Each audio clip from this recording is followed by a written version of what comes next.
नमस्कार मैत्रिणींनो, घरची सोपी रेसिपीत आपल्या सर्वांचे स्वागत आहे। आज आपण अगदी पारंपरिक पद्धतीने अशी अळीवाची खीर बनवणार आहोत। अळीवाला आपल्या दैनंदिन जीवनात महत्त्व दिला पाहिजे, कारण यामध्ये भरपूर प्रमाणात आयरन असतं, जे आपल्या रक्तवाढीसाठी कारणीभूत ठरतं। मैत्रिणींनो, आपण आपल्या रोजच्या आहारात अळीवाचा समावेश केला पाहिजे आणि त्याचं सेवन केलं पाहिजे, जे की आपल्याला फायदेशीर ठरतं। तर चला लगेच रेसिपीला सुरुवात करूया।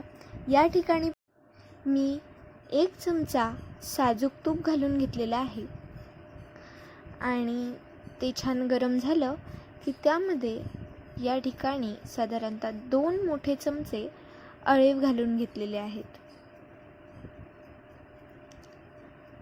आता आपण यांना ह्या तुपात परतवून घेणार आहोत। मैत्रिणींनो, अळीव भाजायला जास्त वेळ लागत नाही, ते लगेचच तडतडायला लागतात आणि आपल्याला अळीव हे जास्त भाजायचे नाही आहेत, नाहीतर अळीव लगेचच काळसर रंग येतो आणि त्यांची चवसुद्धा कडसर होते। आता या ठिकाणी बघा, अळीव तडतडायला लागलेले आहेत।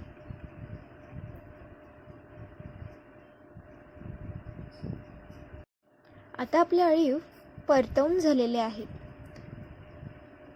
या ठिकाणी तापवून थंड केलेलं पाव लिटर दूध मी या अळीवात घालून घेत आहे। दुधाला छान उकळी आणायची आहे, तोवर आपण यामध्ये अळीव छान मिक्स करून घ्यायचे आहे। आता या ठिकाणी उकळी आलेली आहे।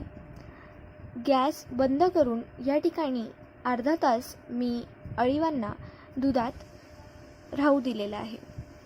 आता या ठिकाणी साधारणतः अर्ध्या तासानंतर या ठिकाणी मी तुम्हाला दाखवते, अळीवांवर एक असं पांढऱ्या रंगाचं आवरण आलेलं दिसत आहे। हे आवरण अगदी सब्जा, जसं पाण्यात भिजवल्यानंतर त्यांच्यावरती आवरण येतं, अगदी तसंच आवरण या ठिकाणी आलेलं आहे। आता आपण पुन्हा गॅस कमी फ्लेमवरती चालू करणार आहोत आणि यामध्ये मी पुन्हा पाव लिटर दूध घालून घेत आहे। यामध्ये आता मी पंपकिन सीड्स, काजू, बदाम आणि खोबरं हे बारीक करून घातलेलं आहे। सोबत थोडी वेलची पूड घालून घ्यायची आहे आणि छान याला ढवळून घ्यायचं आहे।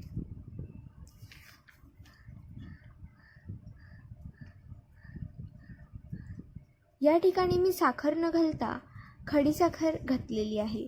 तुम्हाला वापरायची असेल तर तुम्ही साखरसुद्धा वापरू शकता, किंवा जर तुम्हाला गूळ घालायचा असेल तर या ठिकाणी तुम्ही या दुधाला थंड करून घ्या किंवा कोमट करून घ्या आणि मग त्यामध्ये गूळ घाला, नाहीतर मग आपली खीर फाटू शकते।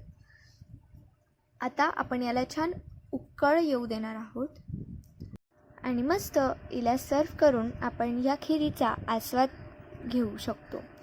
मैत्रिणींनो, व्हिडिओ कसा वाटला कमेंट करून कळवा। व्हिडिओ आवडला असेल तर व्हिडिओला लाईक करा।